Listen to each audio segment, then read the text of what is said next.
Hello friends, welcome to promo breakdown channel. Colors TV के one of the most popular serial Parineeti के upcoming episode में आप सभी को अब यही दिखाया जाएगा कि अब जो संजू है अब वो परी से यही कह रहा है कि आई प्रॉमिस परी, मैं हमेशा तुम्हारे साथ रहूँगा।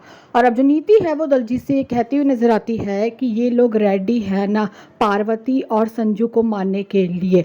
और अब ये बात सुनकर जो दलजीत है वो नीति से बोलने वाला है कि तुम तो सिर्फ पार्वती को मारना चाहती थी ना। पर अब जो नीति है वो दलजीत के सामने ये बोलने वाली है कि मुझे संजू के साथ जीना है, उसे किसी और के साथ ज़िंदगी बिताने के लिए जिंदा नहीं छोड़ सकती हूँ मैं उसे। और अब कहीं ना कहीं नीति ने तो अब संजू और पार्वती को मारने का प्लान बना लिया है। और अब जो नीति है उसने अब पृथ्वी की तरफ बंदूक तानी हुई है। और अब जो पृथ्वी है अब वो नीति के सामने अब यही बोल रहा है कि जो कर सकती है वो कर लो।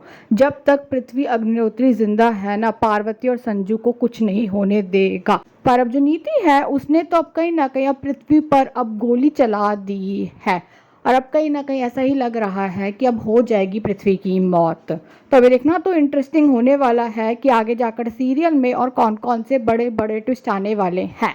Thanks for watching this video.